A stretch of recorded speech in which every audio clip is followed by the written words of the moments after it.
인도하시는 주님께 감출 것 없네. 내 맘과 정성 다해 주 바라나이다. 나 염려하잖아도 내 쓸 것 아시니 나 오직 주의 얼굴 구하게 하소서. 다 이해할 수 없을 때라도 감사하며 날마다 순종하며 주 따르오리다. 온 마음 다해 사랑합니다. 온 마음 다해 주 알기 원하네. 내 모든 삶 당신 것이니 주만 섬기리. 온 마음 다해 온 마음 다해 사랑합니다. 온 마음 다해 주 알기 원하네. 내 모든 삶 당신 것이니 주만 섬기리. 온 마음 다해 주만 섬기리. 온 마음 다해.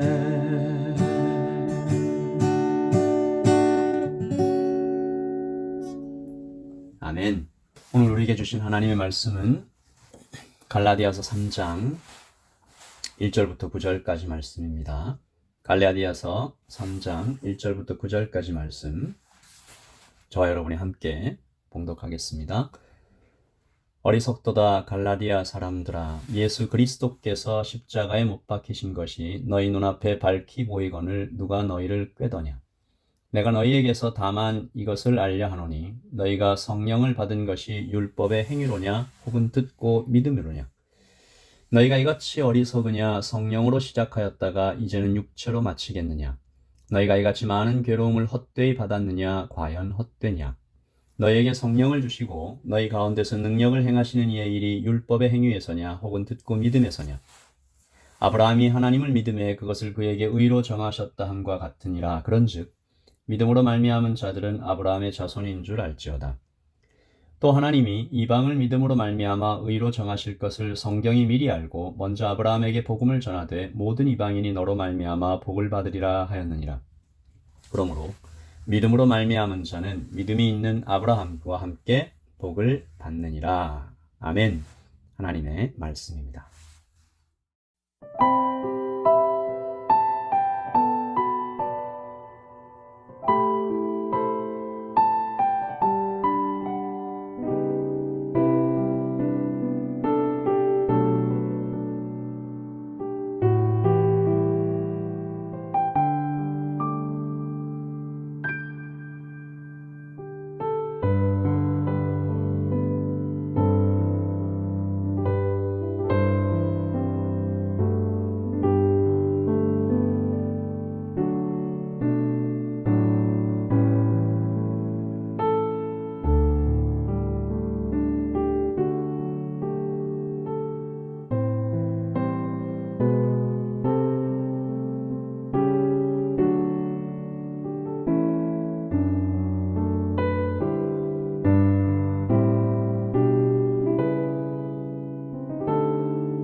3장부터 갈라디아 사람들을 향한 사도 바울의 본격적인 책망이 시작이 되죠.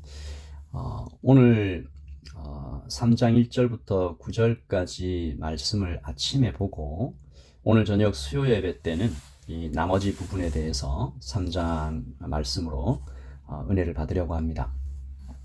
먼저 이 3장 1절부터 9절까지 사도 바울이 책망하는 내용은 두 가지입니다. 이 두 가지 책망인데요. 사도는 먼저 갈라디아 사람들에게 주신 하나님의 말씀을 언급하고 있죠. 십자가의 증거와 성령 충만의 체험을 너희가 받지 않았느냐.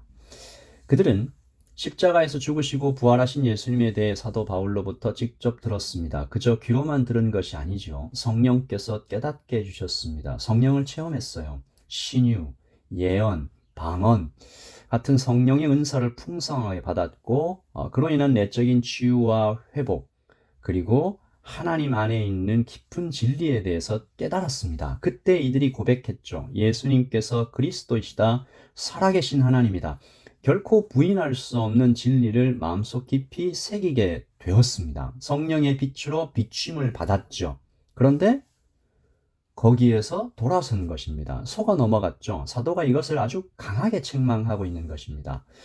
오늘 말씀 3장 1절과 2절이죠. 어리석도다 갈라디아 사람들아 예수 그리스도께서 십자가에 못 박히신 것이 너희 눈앞에 밝히 보이거늘. 그러니까 눈에 아주 보이는 것처럼 깨달았다는 얘기입니다. 사도 바울이 전한 그 말씀으로 눈에 보듯이 깨달았는데 누가 너희를 꾀더냐. 2절이죠. 내가 너희에게서 다만 이것을 알려 하노니 너희가 성령을 받은 것이 율법의 행위로냐 혹은 듣고 믿음으로냐. 믿음으로라는 것이죠. 그런데 왜 돌아섰느냐. 사도 바울이 굉장히 답답해하면서 안타까워하고 있습니다. 사도는 아브라함을 예로 들어서 그들을 꼬이고 속아 넘어가게 한 할레파 유대인들의 거짓을 폭로하고 있는데요. 하나님께서 아브라함을 의롭다 하신 것은 그의 행위가 아니라 믿음이었다라고 강하게 주장합니다. 못을 딱 박죠. 구체적으로 말하자면 할례를 행하기 전에 아브라함이 이미 의롭다고 인정을 받은 것에 대해서 구약의 말씀을 통해 보여줍니다. 창세기 15장에 기록된 사건이죠. 하나님께서 아브라함에게 밤하늘의 별을 이렇게 보여주시면서 너의 자손이 이 밤하늘의 별처럼 많아질 것이다 라고 말씀하시니까 아브라함이 어떻게 해요? 창세기 15장 6절이죠. 아브라함이 여호와를 믿으니 여호와께서 이를 그의 의로 여기시고. 여러분, 이때 아브라함이 아직 할례를 받지 않았습니다. 그러므로 바울이 이 명확한 증거를 통해서 얘기하죠. 신약에 와서, 즉 예수님께서 오셔서 이 하나님의 말씀이 바뀐 것이 아니다. 원래부터 창세기 1장부터 지금까지 원래부터 구원은 믿음으로 받는 것이다. 그리고 하나님은 아브라함에게 너의 후손을 통해 모든 민족, 즉 갈라디아 사람들과 같은 이방인들에게 구원이 임할 것이라고 이미 얘기하셨습니다. 역시 창세기의 말씀이죠. 창세기 18장 18절입니다. 아브라함은 강대한 나라가 되고 천하 만민은 그로 말미암아 복을 받게 될 것이 아니냐. 이제 분명해진 것이죠. 그러므로 바울이 말합니다. 할레파 유대인들의 말에 속지 마라. 예수님의 가르침이 진짜 진리다.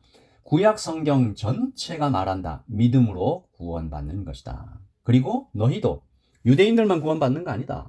너희가 구원받기 위해서 유대인처럼 될 필요가 없다. 이방인들도 하나님의 약속 안에 있는 사람이다. 이것을 다시 말하면서 사도는 그들이 한없이 어리석다고 안타까워합니다. 이런 말을 써도 될지 모르겠는데 마치 답답해 미치겠다라고 얘기하는 것 같죠. 오늘 말씀 3절입니다. 너희가 이같이 어리석으냐 성령으로 시작하였다가 이제는 육체로 마치겠느냐. 여러분, 성령으로 시작했다가 육체로 마치는 사람이 지금도 있을까요? 성령으로 잘 시작했는데 육체로 마치는 교인들이 있을까요? 네, 그렇습니다. 있습니다. 당시 갈라디아 사람들이 왜 성령보다 육체에 끌렸을까요? 교만했기 때문입니다. 여러분, 그들이 처음에 매 순간 성령을 의지하는 것이 처음에는 굉장히 은혜롭고 좋았습니다. 그 이전에 유대인들이 이렇게 얘기하는 뭐 이렇게 이것 지켜라 저것 지켜라 하는 것이 너무 힘들었는데 예수님의 복음을 듣고 성령의 체험을 하니까 너무 자유로운 거예요. 너무 좋았어요. 복음 안에서 자유를 막 누렸습니다. 그런데 시간이 지날수록 이것이 너무 막연하게 여겨지기 시작합니다.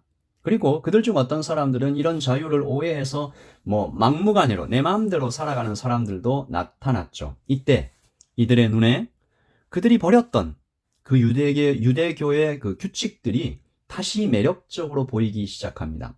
유대교의 규칙들은요, 해야 할 것과 하지 말아야 할 것이 명확하게 정해져 있어요. 그저 따라가면 돼요. 여러분, 이것은 사단의 오랜 전략 중에 하나입니다. 하나님처럼 되고 싶은 욕망. 하나님을 모두 내 머리로 이해하고 싶은 욕심을 뜻합니다. 손에 잡히는 규칙, 딱 숫자로 딱 정리되는 신앙에 대한 유혹이죠. 여러분, 지금 우리도 이런 유혹에 넘어갈 수 있습니다. 내가 하나님을 머리로 다 이해하고 싶다. 숫자로 딱 나오면 좋겠다. 눈에 보이게 우리의 신앙생활이 이렇게 좀 다 보였으면 좋겠다. 나타나면 좋겠다.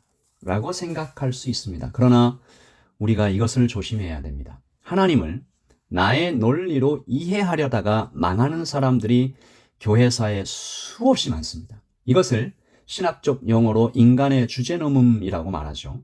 칼빈은 인간의 주제넘음에 대해서 이렇게 말했습니다. 하나님께서는 우리가 하나님의 그 신비로운 섭리와 지혜를 이해하기 원하시는 것이 아니라, 여러분 잘 들으십시오.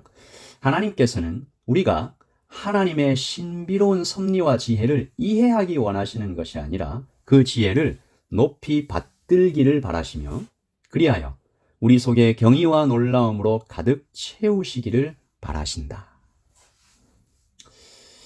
여러분, 우리도 오늘 성령으로 시작하였다가 육체로 마치지 않도록 하나님을 나의 논리로 잴 수 있는 어떤 숫자로 눈에 보이게 나타나는 것들로 딱딱딱 정리하면 좋겠다라는, 하나님을 이해하고 싶은 내 논리 안에 하나님을 가두고 싶은 유혹에 빠지지 마시고 하나님을 바라보며 오늘 하루를 시작합니다. 성령님을 의지하며 한 발짝씩 걷습니다. 보여주시는 것만큼만 봅니다. 가르쳐 주시는 것만큼만 취합니다. 감사하며 받습니다. 우리 아까 드렸던 찬양처럼 다 이해할 수 없을 때라도 오직 주의 얼굴을 구하며 나아갑니다. 다 이해할 수 없을 때라도 감사하며 날마다 순종하며 주 따르오리다. 성도는 이런 삶의 태도로 살아가는 사람입니다. 여러분, 온 마음 다해 주님을 사랑하며 내가 이해할 수 없는 어떤 일이 우리 인생 가운데 생기고 또 하나님께서 너무 멀리 있는 것처럼 당장 나의 기도를 들어주지 않으시는 것처럼 나의 뜻대로 움직이지 않으시는 것처럼 그때에도 하나님을 감사하며 오직 주의 얼굴을 구하며 감사하며 날마다 순종하며 주님을 따라갈 수 있는, 성령으로 시작하였다가 성령으로 마치는 그런 복된 성도들 되시기를 바라고요. 그래서 오늘 아침 우리는 이렇게 기도하십시다. 가르쳐 주시는 만큼, 보여주시는 만큼 감사하며 이해할 수 없을 때라도 감사하며 오늘을 살기 원합니다. 여러분, 기도하실 때 우리 성도님들을 위해서 기도해 주시고, 몸이 아픈 분, 마음이 아픈 분, 영혼이 침체되어 있는 분들도 다 이렇게 하나님의 지혜를 높이 받들며 경의와 놀라움으로 가득 채워지는 오늘 하루가 되기를 우리 성도들, 우리 교우들을 위하여 중보하고 나 자신을 위하여 기도하며 오늘 하루를 시작하겠습니다. 기도하겠습니다.